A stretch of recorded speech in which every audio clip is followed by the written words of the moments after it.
All right, so welcome to our Brew of the Year Committee Q&A session. I'm Kathy Yanley. I'm the current president for the Canadian Homebrewers Association. So just a little background, we did a call out for a committee to help kind of govern and kind of take care of Brew of the Year. It's been previously run um, by a fellow out of Alberta. I can't remember his name right now. Jeremy Cowan. Thank you. Sorry, I'm very brain dead today. And so we took over running it this year. So we did a call out for a committee of volunteers to help kind of come up with some structure for upcoming Brew of the Year circuits. Just because we've had a lot of change with how Brew of the Year has been run for the last few years, especially during the pandemic. And so in September, I want to say we did come up with a committee consisting of 5 folks. So we have Alexander Call from Terrace, BC, Fallon Coburn from Calgary, Alberta, who's on right now. We have Aaron Brown from Saskatoon, Saskatchewan, also on the call. Dominique Labre. You might have to tell me how to pronounce your last name better. From Ottawa. You actually did. Perfect. Ottawa, Ontario is on the call as well, and Eric Cousineau from Toronto, Ontario, also on the call. So we're just missing Alex from the committee, but we have most of the committee who is on right now that you can ask any questions. They did work on a guideline that I will pop in the chat here. So if folks, if you haven't had a chance to take a look at it, the current version is 0.2. And it just has some kind of guidelines that the committee has recommended competitions and participants to follow so that we ensure kind of camaraderie amongst people who are involved in the circuit and to ensure that there is some sort of fairness to the competitions that are happening. And yeah, I'm not sure if we had a presentation made up. I'm also happy to share my screen and to go through the thingamabob. One second here.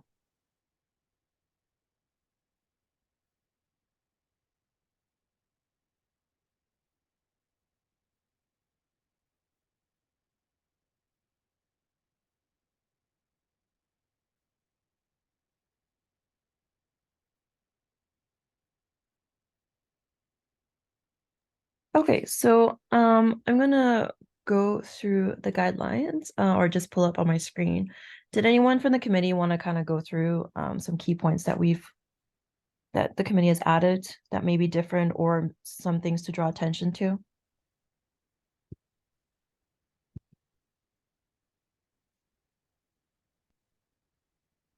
I'm always good to talk.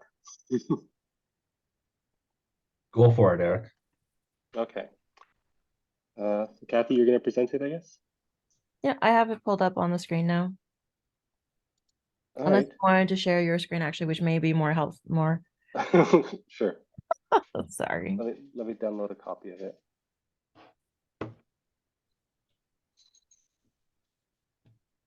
Am I allowed to share according to the meeting settings? I'm not the host. Should be? Okay. You should be now. All righty. All right. Got it up.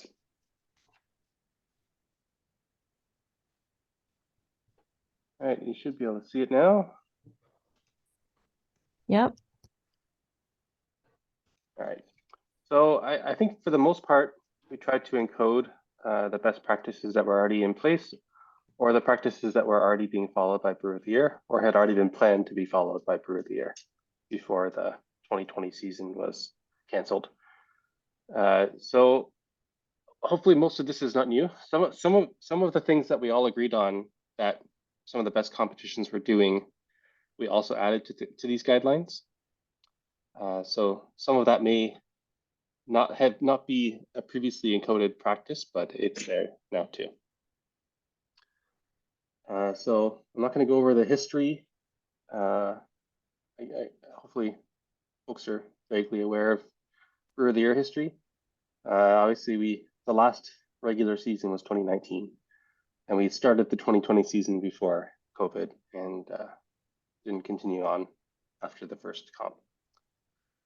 There is a code of conduct written up here. Hopefully, it's fairly standard, but yeah, generally you should be an inclusive competition, no defamatory actions, and try to not make people feel disqualified. So, or I guess discriminated against. So I think the interesting part for this audience is probably going to be the competition guidelines.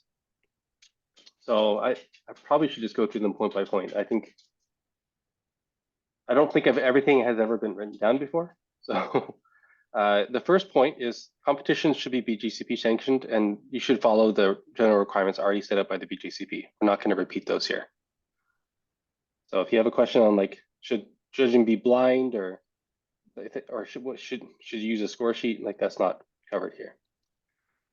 Competitions should use the most up-to-date BJCP style guidelines available. So we just finished transitioning to the 2021 guidelines, so there should be no competitions left on the 2015 ones. But this is there to help encourage people to move things along and not be the only competition still using 2015 when the rest of the circuit has already moved over for a year or more onto 2021. So competitions that wish to participate in a circuit should sign up to the committee with sufficient notice. And this will allow us to appropriate time to plan, right? So if you come in August and ask to join the circuit of the current year, I think it's kind of up to the committee to deliberate or not. But generally, you shouldn't expect that to be happening. You should notify your intention to be on the circuit, ideally by December 31st of the preceding year. Yeah, that says competitions that miss the deadline are at the discretion of the committee.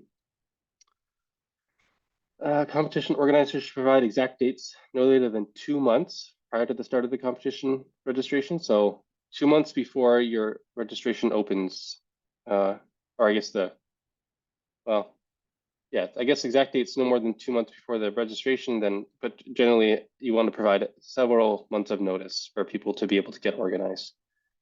Coming up with a competition details 3 weeks before the deadline doesn't really work for a national competition. And these are all the details that should be published out for any competition. The registration period, the shipping period, the period that you're going to be judging the entries, when the awards will be announced. I know that's been a point of contention. And then also any entry limits, which every competition should have, what they are, and how they'll be handled. So if you have a staggered entry limit that will be increased over time, you should communicate that. If you have one entry limit from the beginning, you should communicate that. Whatever your scheme is, you should communicate it.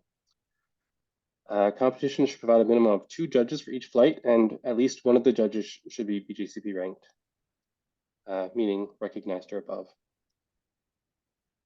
Competition should publish detailed rules and instructions so entrants know what to expect. You shouldn't just publish 5 things and then that's everything you share about your competition. So the detailed rules about how your competition will be judged, what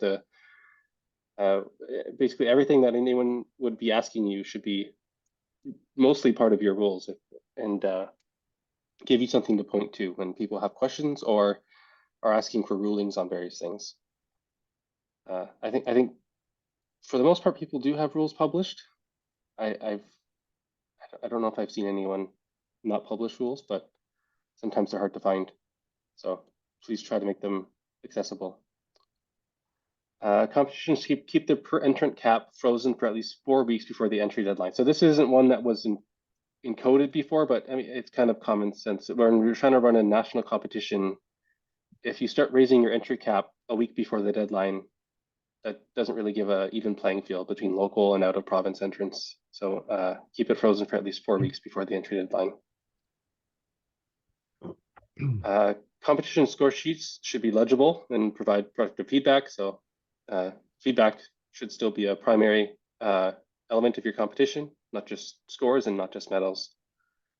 And some reasonable timeline for score sheets to be published to entrants after your results are published. Competition should be structured to prioritize appropriate minimum BGCP judging numbers per flight. So you should make efforts to keep your total entries per flight per judge pair to a reasonable level, whatever that is for your competition. So one thing that we've added, which was by popular request, not just my own, but we did use mine. As my competitions has the examples of what you could publish. But competition should group their entries into judging categories of appropriate size and character.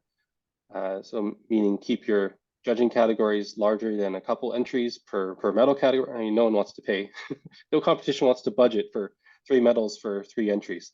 But you should try to set whatever reasonable judging category is for your competition, and also group things by some kind of methodology for similar character.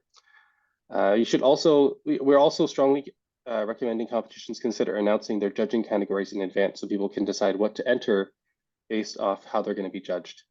I know this is difficult for smaller competitions, so that's why it's a recommendation, but it is something to strive for if you can.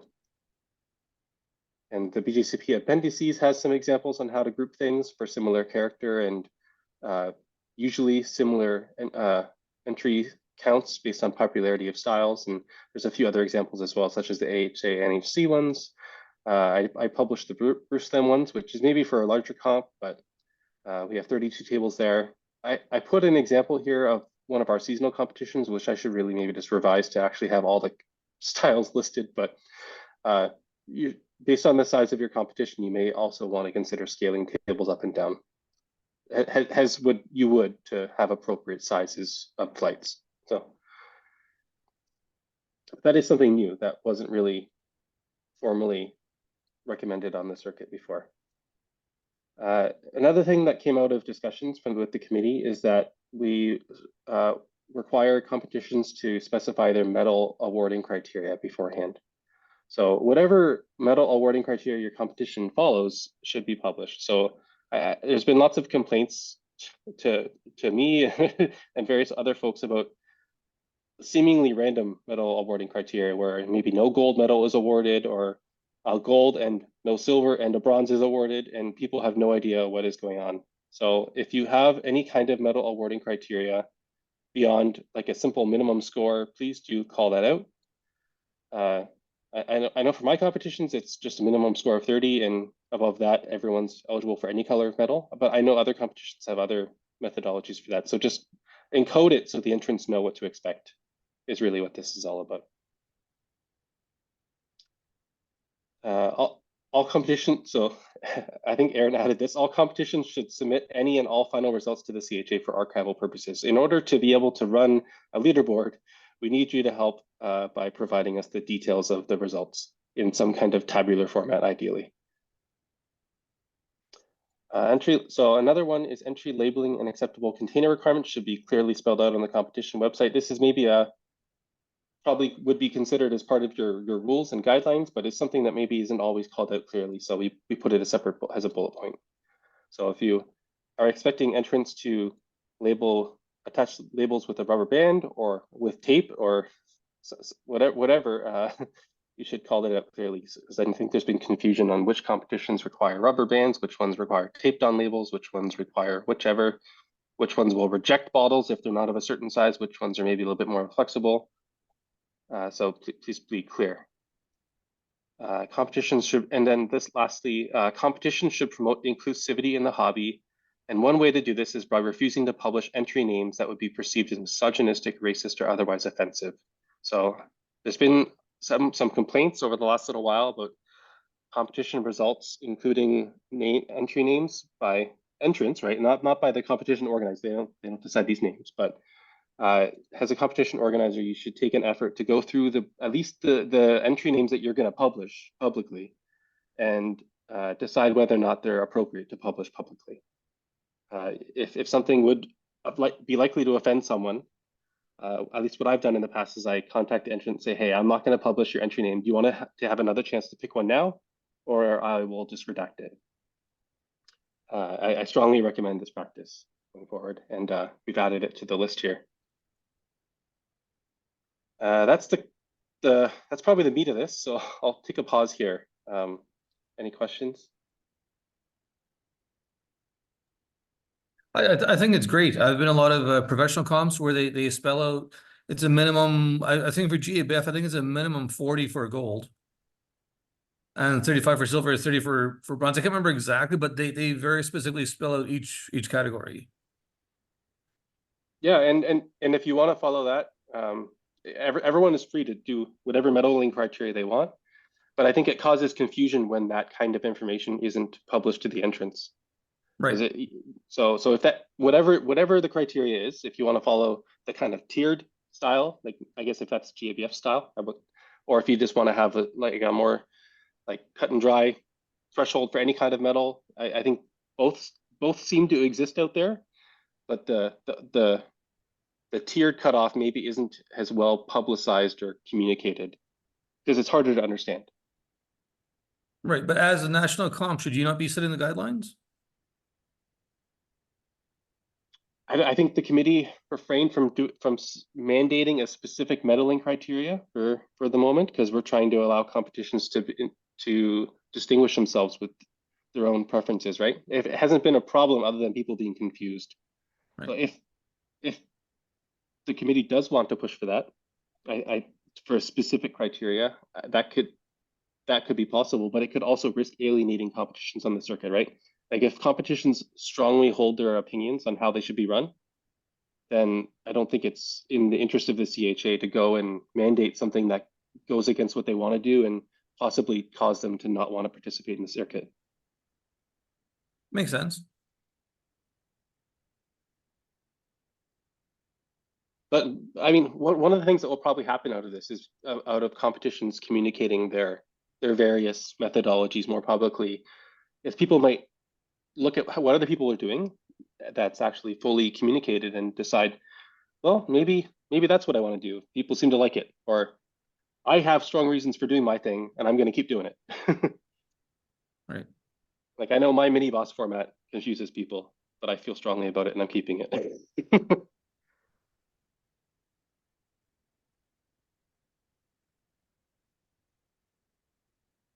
Yeah, so that's the competition organizer section. I can jump forward. I think that's most of the meat of this. So otherwise, how the lead this part about the participants is, so if you're curious how the Brewer of the Year circuit is tabulated. So the way this has always been done is 3 points for gold, 2 points for silver, 1 point for bronze, half a point for honorable mention. And best of show points do not track in the individual results, they track in the best of show results.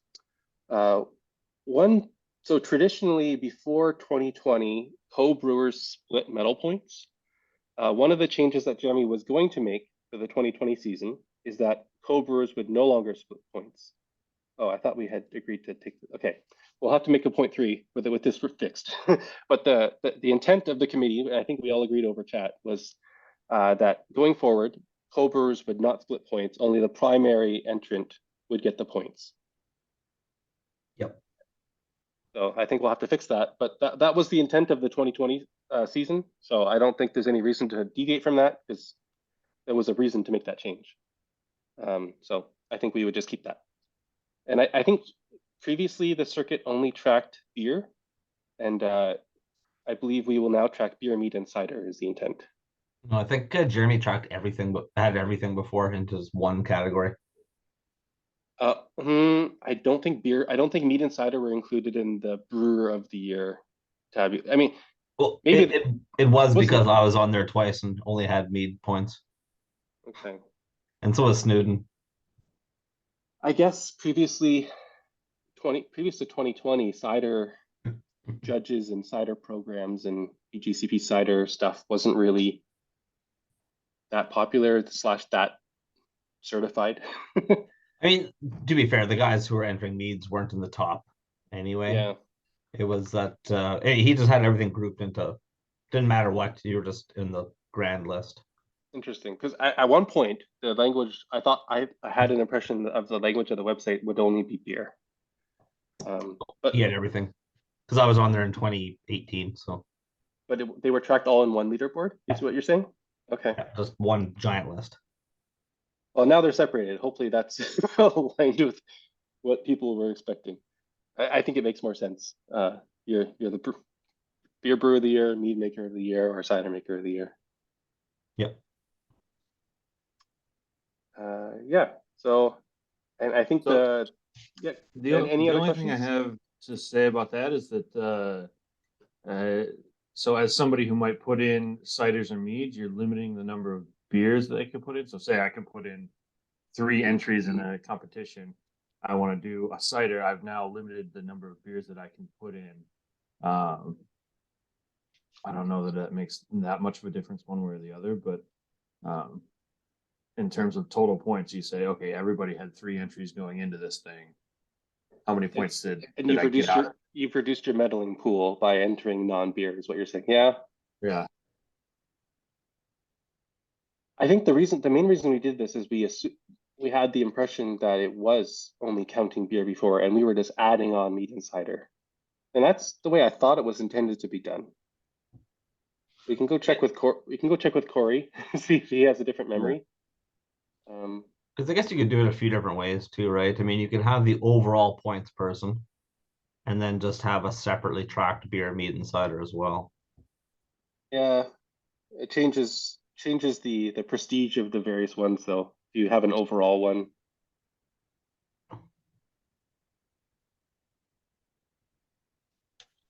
I don't know, I think separate beer, mead, and cider was the way it was at least being thought about.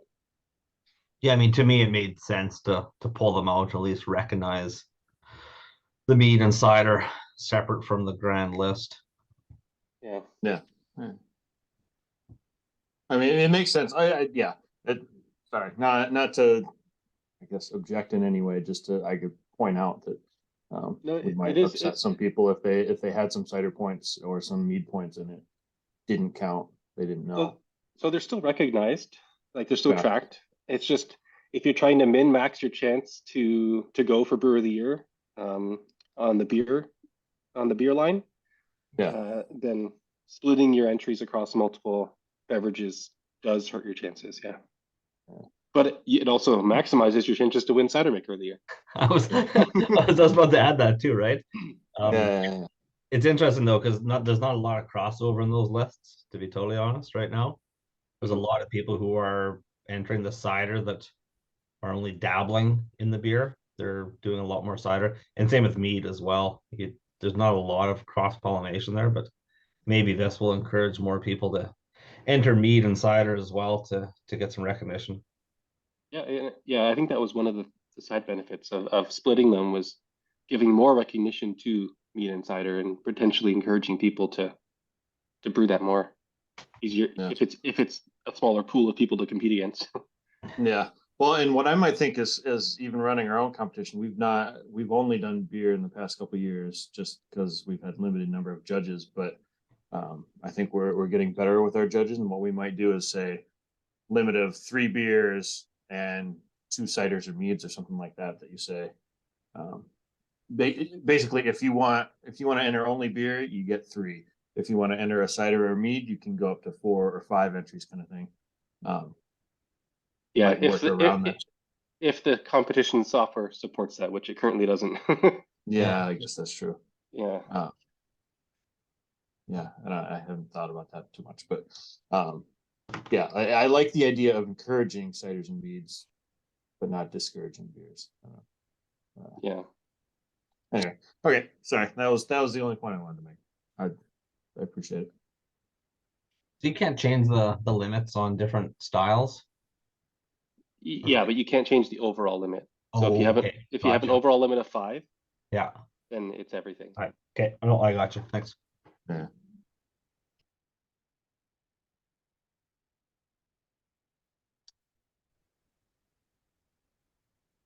Yeah, so I went through the competition things pretty quickly. Hopefully everyone saw the one about taking an extra step to potentially redact your results if people entering names that would be.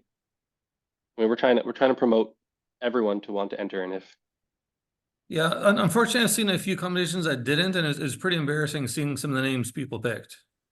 So Yeah. I think that's a key part that has to be seriously addressed.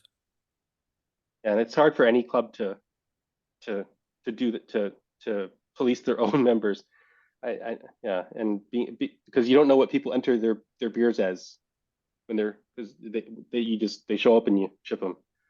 So the best place to catch this is as a competition organizer when you're gonna publish the results. Can you scroll down just a little bit there to The participants one? yeah, for that one? So I had a couple questions regarding best of show. Mhm. So before that was tracked, but now it's not.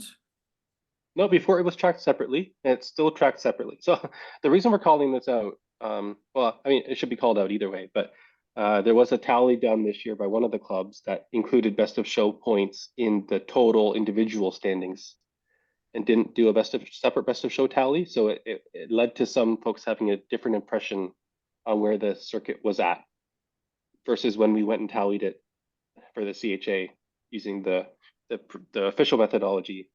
The leaderboard came up a little differently with the tallies. So folks should be aware. Folks should be aware that best of show points don't count towards the category tallies because you've already won a medal if you're in the best of show. Right, but that would be technically that's treated as its own competition because you've beat everyone. You beat the best of the rest. Right. There's a separate award, the best of show brewer of the year. Oh, okay. Yeah. Okay. Whoever wins the most best of show points. Oh, okay. So that way there's more of a quality versus quantity thing going on. Right. Where,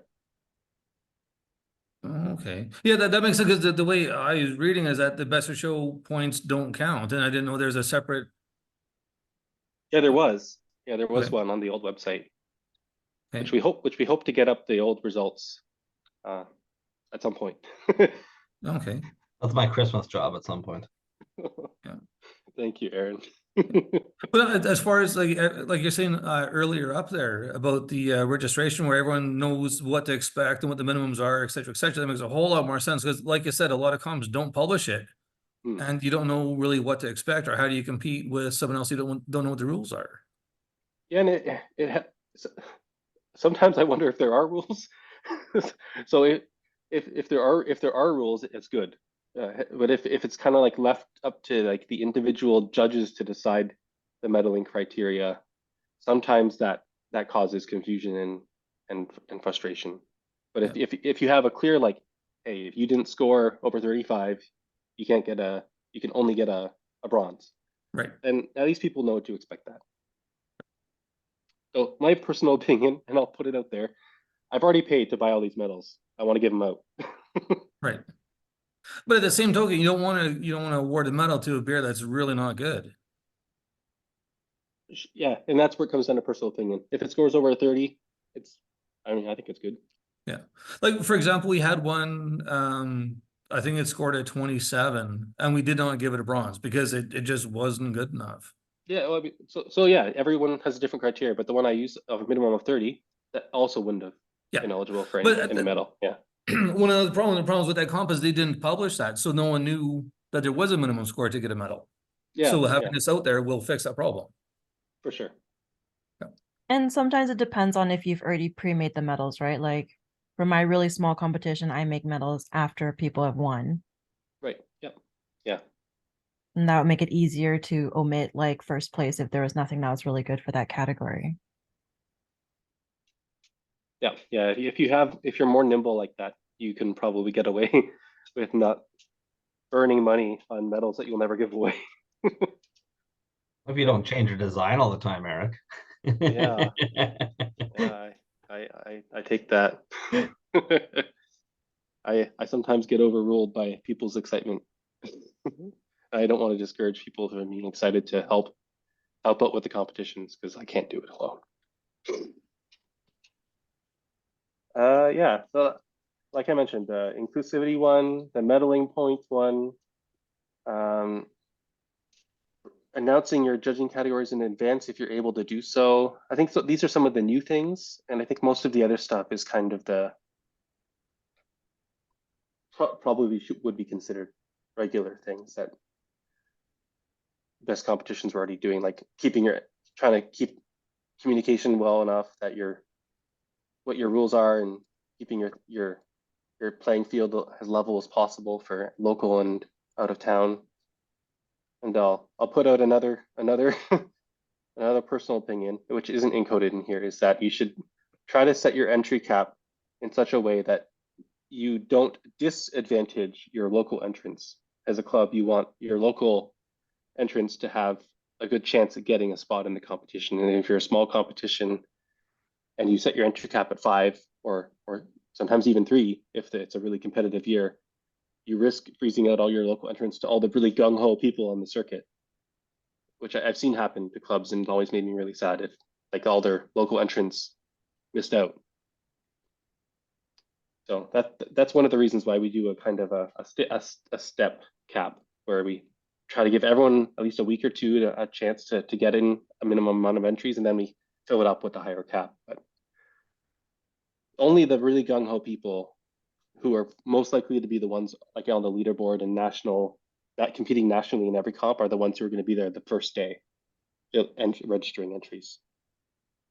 But there's nothing stopping the locals from doing the same thing.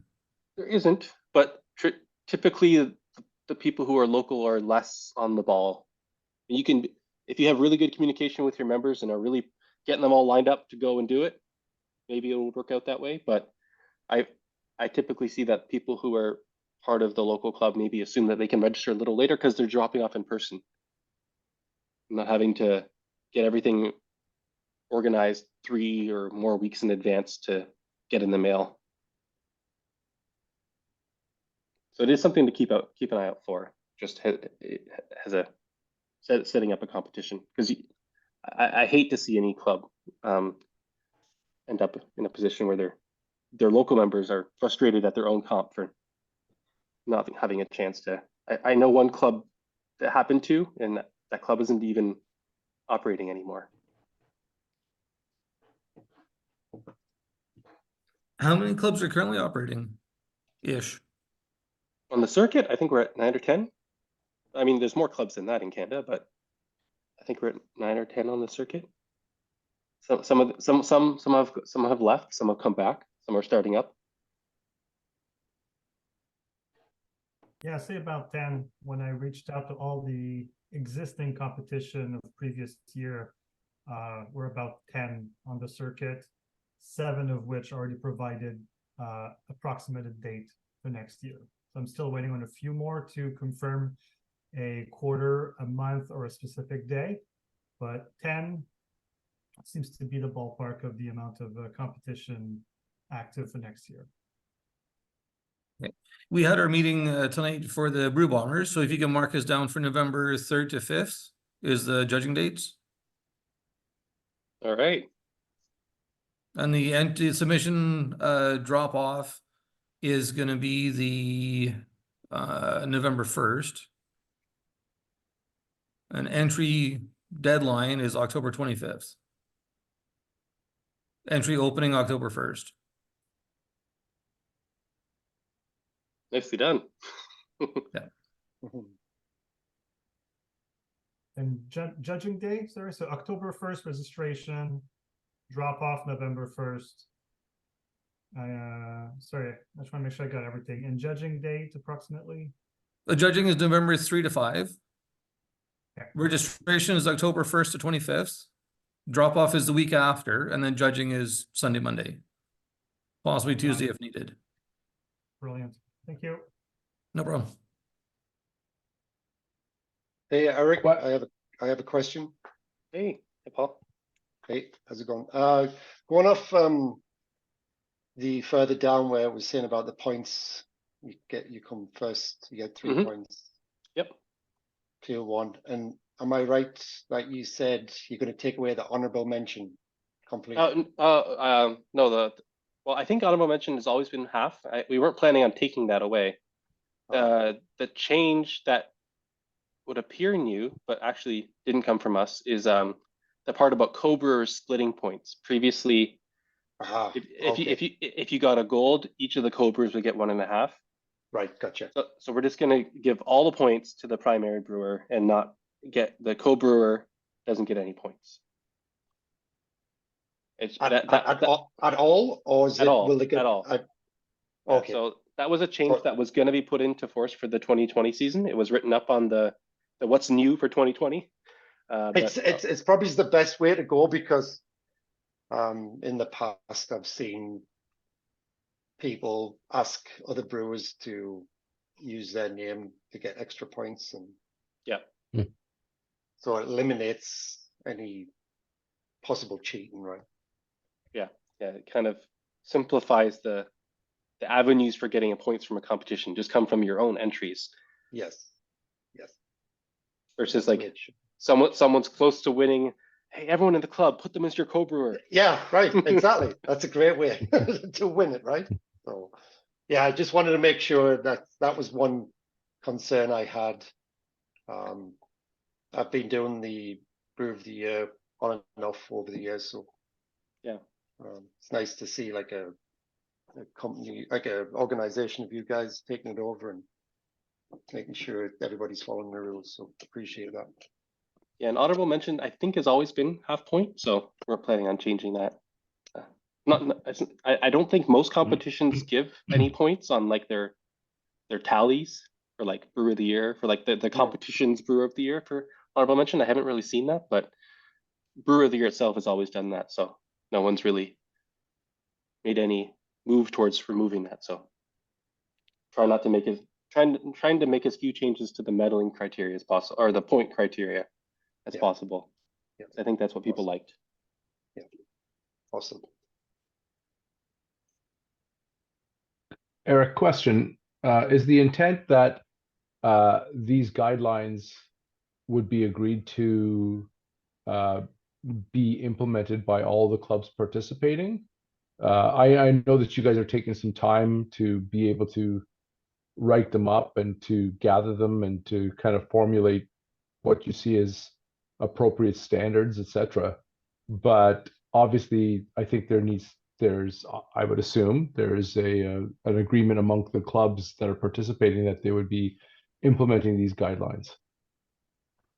Right. So some of the things written up in the competition section are recommended or should or strongly consider. Like those aren't enforceable requirements. I mean, as much as they're like, we're not going to kick someone out of the circuit because they didn't publish their award categories, but we'd recommend you do it. But it says should consider, right? But the things about like you should provide score sheets, you should I don't know what's actually a requirement. I guess like not changing your entry cap one week beforehand, that would probably leave a bad taste in a lot of people's mouth anyway. But yeah, so all of it is really guidelines, right? Best practices, right? So the following guidelines are hereby requested to be considered by competition organizers. That's like the softest language you can write. Yeah. So it's really, hey, this is what we think the best competitions in the Brew of the Year circuit should be doing, and we'll see how it goes from there. Maybe everyone's like, maybe everyone's just going to go up, like be frustrated at the people who don't follow this, and therefore it'll just become de facto requirements, or maybe it will change every year as people kind of feedback their new best practices, or that didn't work too great. So given how wet the paint is on kind of CHA taking over and formalizing everything, I think it's more of a best practices document at the moment rather than a cut and dry requirements document. Fair. I mean, we're trying to popularize it, right? Like we got Dave here. Dave's given us feedback and saying that he likes certain things. So, and we have other clubs here as well. So hopefully they can consume it. And maybe they even have other ideas on things to add that we haven't gotten yet. I think it's very important to be consistent with the rules and publish it before it happens and keep it throughout the whole either year or season, whatever it is. Because if you change it partway through, that's a problem. And if you don't know what they are, that's a problem too. So I think if you could either send us out to the clubs or the organizers or something that we could use it for ours and keep it consistent, I think it's a win-win for everybody. I think we have sent it out to the clubs. It's been sent out to the club president's email list and various other CHA publication avenues. I think Kathy's emailed it out to all the members as well. So I think it's out. I think at this point it is out there. I guess we maybe have to have a V.03 to fix the omission that we had with the co-brewer points. But Yeah, well, otherwise, I had sent the first draft out to all the club presidents' email lists. I think there was like a competitions email list that was going around as well that I forwarded it to. And it will be available on our website as well. And once we have the final version going into next year, it'll be sent out to everyone again, just so that everyone has something to refer to. we could probably also link it right above the leaderboard itself. Great, thank you. Yeah, I think it's good to have some standardization. I think, you know, from a competition perspective, like from somebody who participates, but also from someone who assists in organizing, I think it's good to have standards. And that way it makes it sort of, I don't want to say makes it even playing field, it just makes it easier for everybody, right? Regardless of whether you're competing or whether you're organizing, right? It just makes it easier.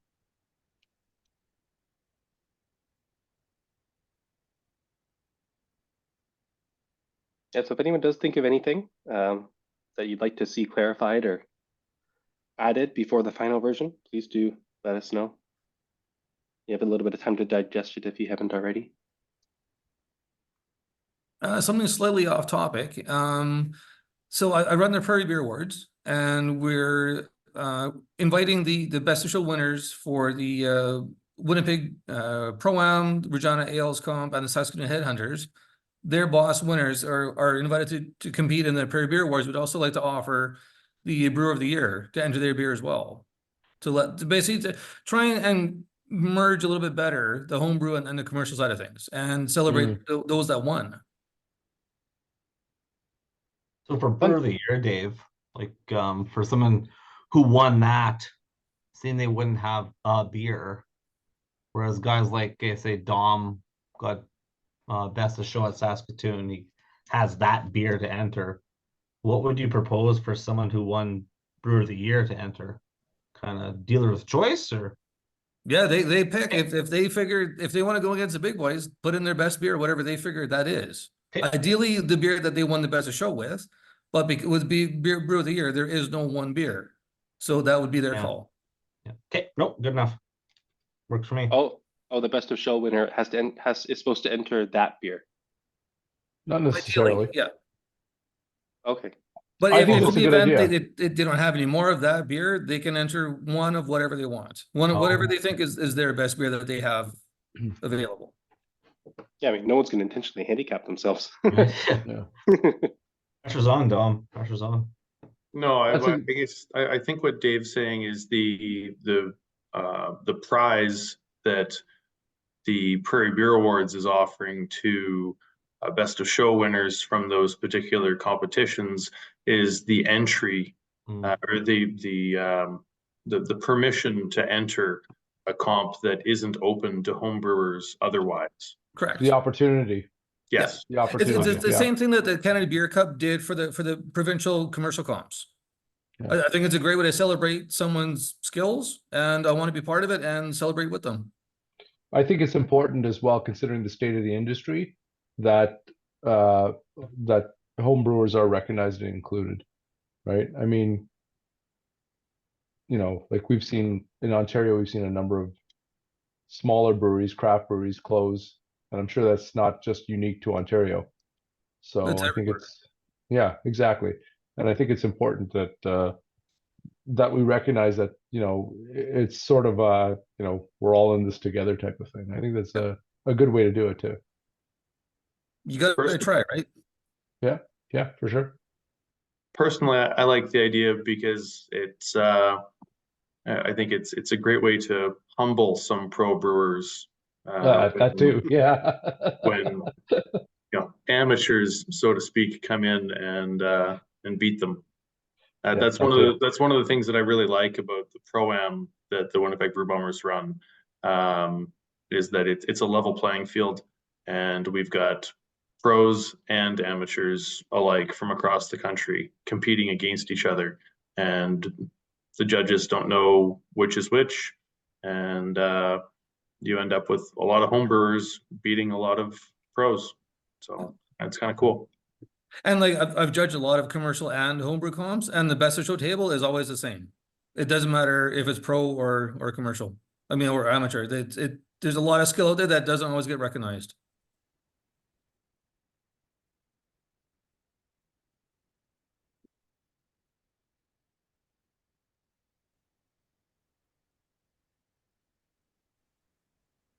Fallon, did you have any points that you wanted to bring up? Yeah, there was a few in my email that were asked. Let me just bring them up here.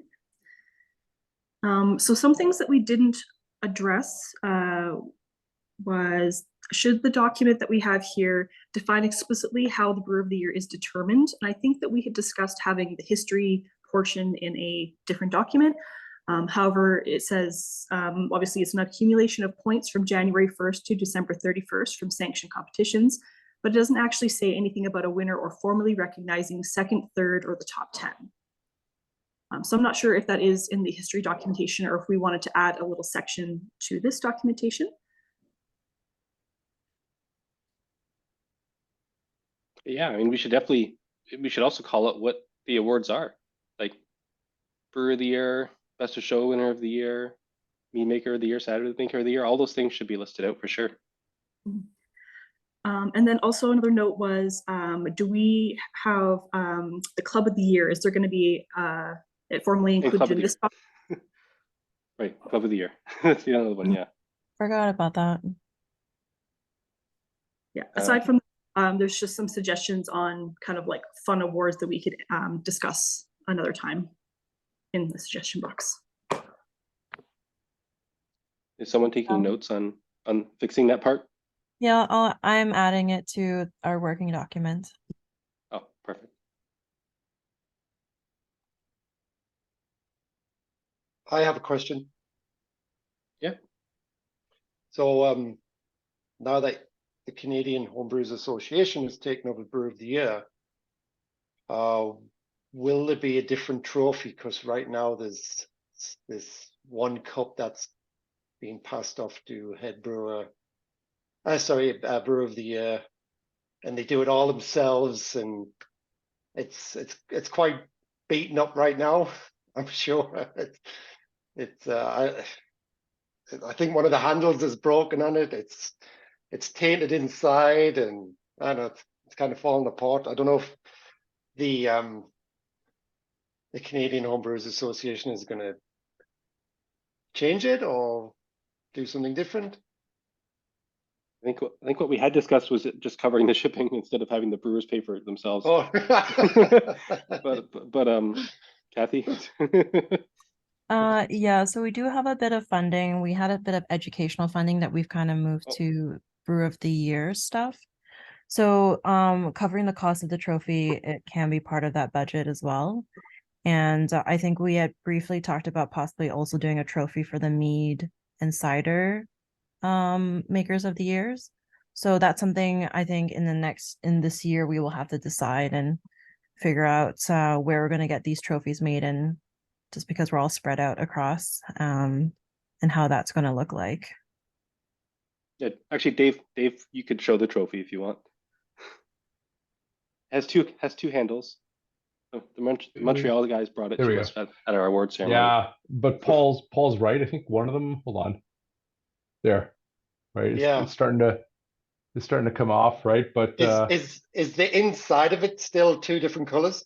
Yeah, that was from me. That was from me. I left beer in it. So there you are, right? So but it is here. For fixing it. It's not in bad condition, but considering, right? But this side is detached from the actual cup, right? So I mean, it's nice because it shows a journey through homebrew history in Canada. It is, yeah.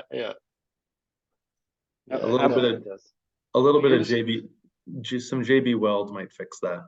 Yeah, just squeeze it together. Does it go back to 2010, Dave? Let's see. It goes back to. He's going back. Yes, it does. Ray Duperon in 2010, right? And he also won it in 2011. Right. Then Jared Carlsberg, not Carlsberg. Yeah. Won even in yeah 2012, 2013, and then it went on from there. So Chris Bordage, 2015, 2014. 2014, Chris Bordage, Jared Yeah. Carlberg again in 2015, Chris Nolan 2016.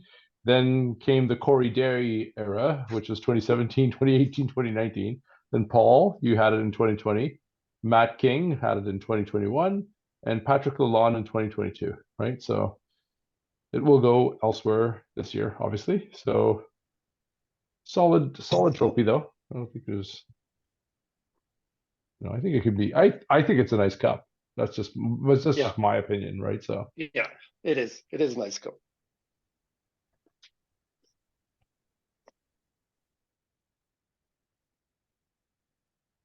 Do we have any more questions or comments?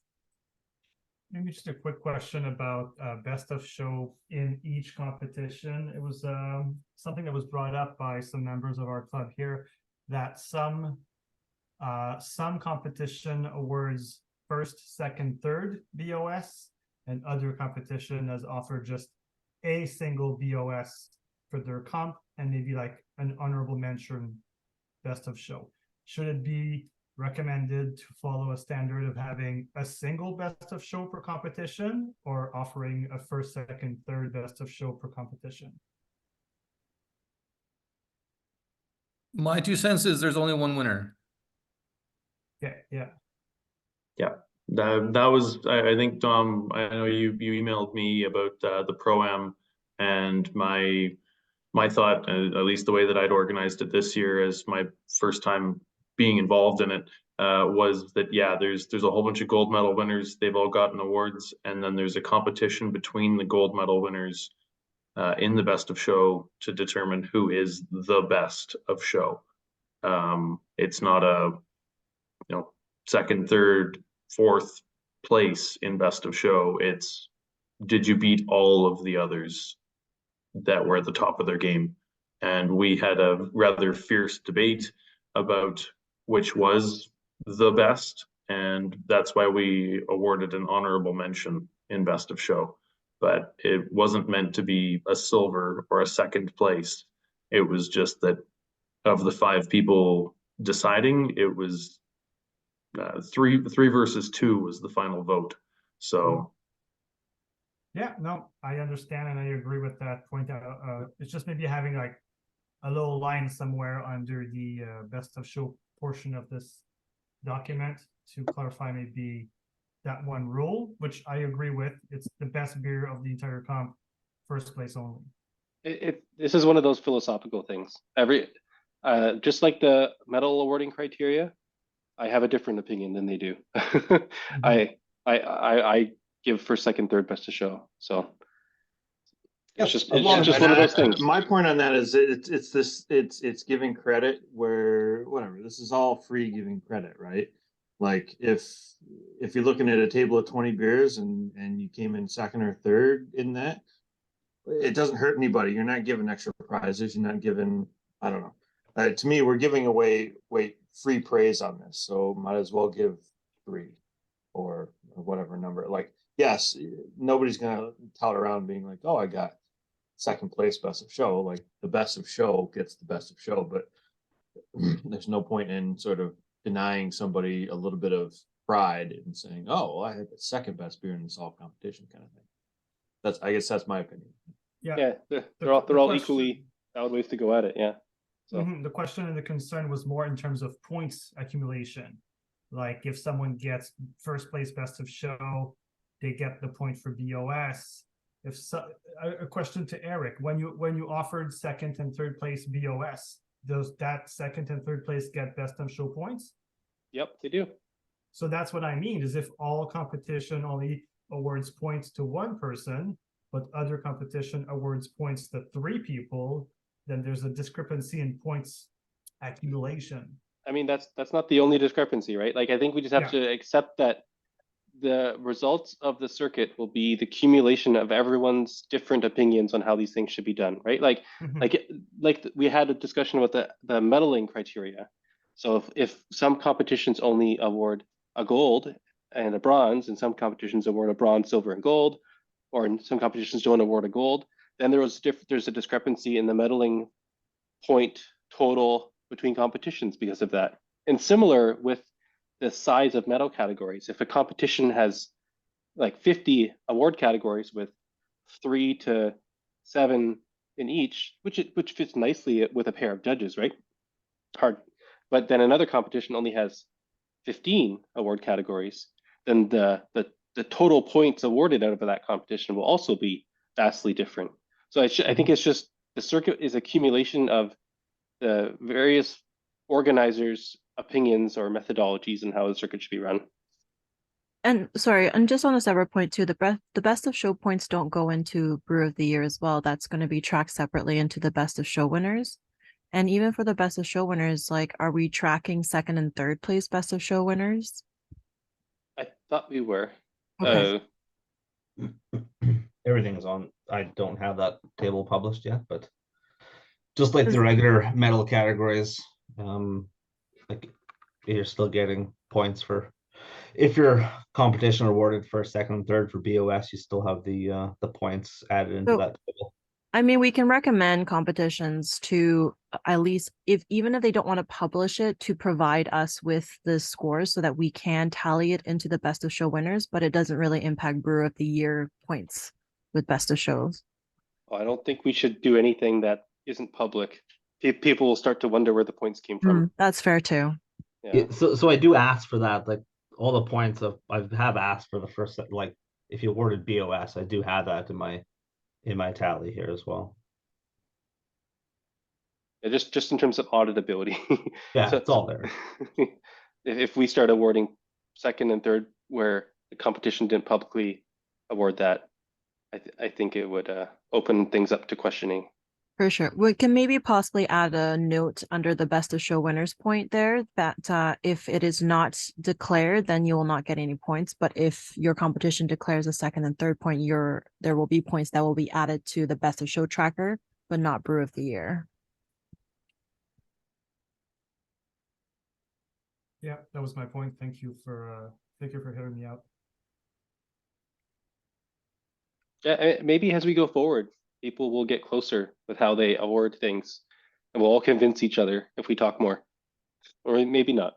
But I wouldn't want Dave to change the way he runs his comp or awards his points because of my opinion if he doesn't agree with it. I would rather Dave does things the way that Dave thinks is best, and Eric does things the way that Eric thinks is best, and everyone gets to benefit from people's like iteration on their methodologies. I think that's one of the interesting things about competitions. And 10 competitions later, it all balances out. Yep.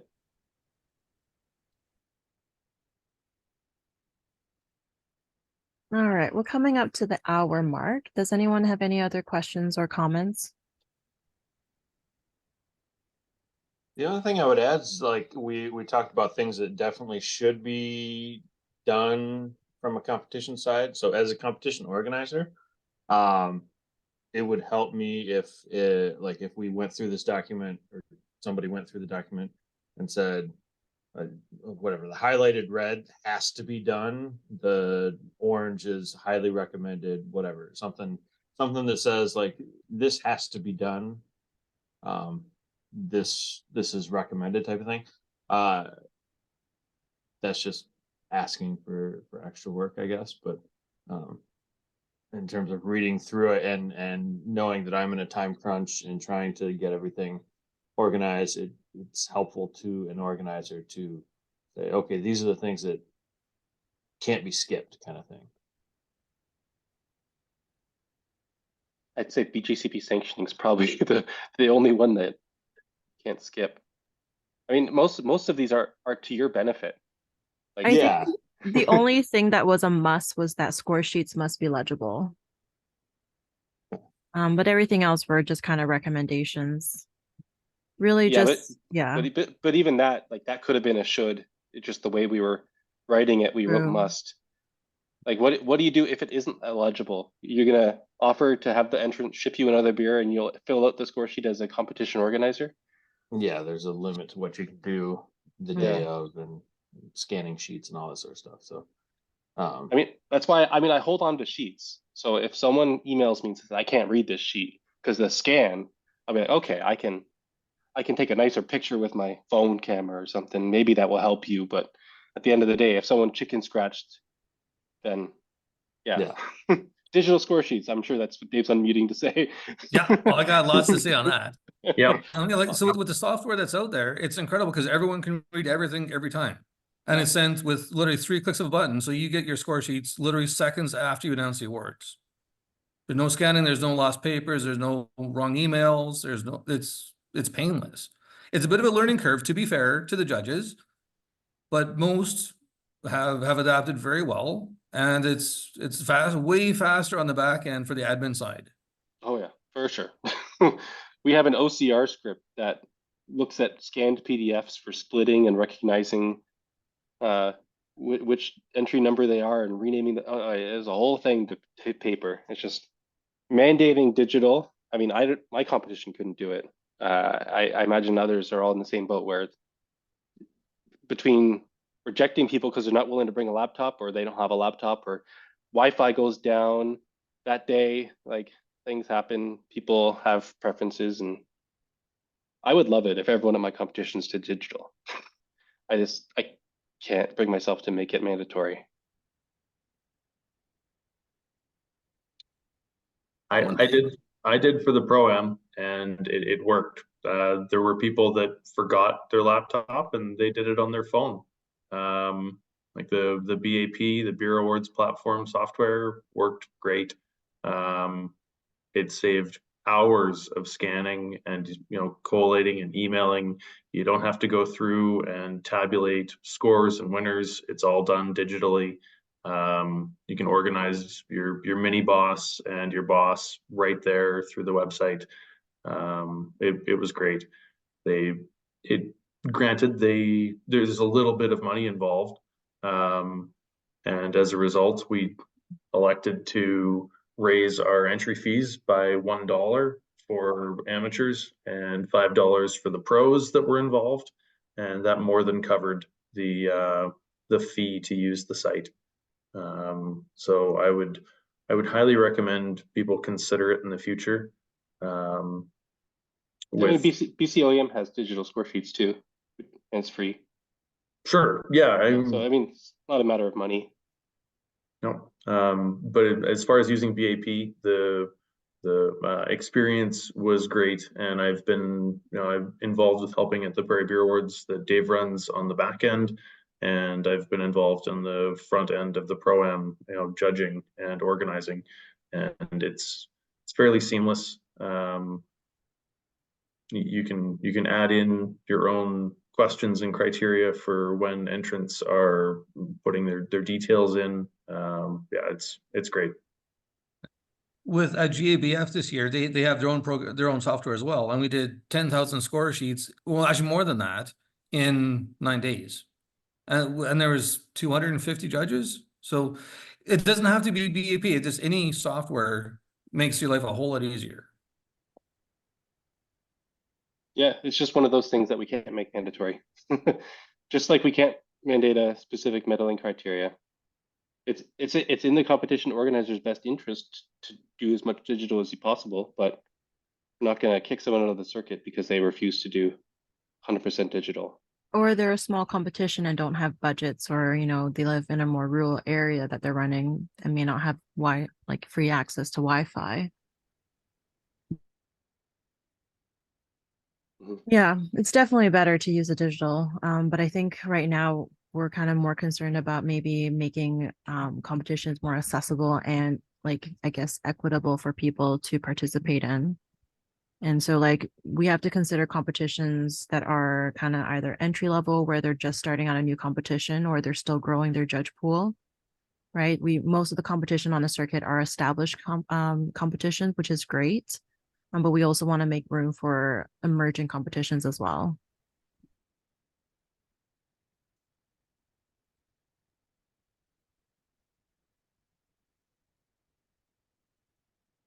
Cool. Any other questions or comments? Hand it back so I can see people again. Well, if there's nothing else, thank you very much to coming to this. So this is recorded. It will be available on our YouTube. So if you have members in your club that might be interested in checking it out, just refer them to our YouTube channel. It should be up sometime tomorrow. But yeah, thank you for joining the meeting and have a good night. Hey, Thanks, everybody. everyone. And thanks, Aaron and Kathy, for taking this on with the CHA. Really appreciate it. Yeah, thanks, guys.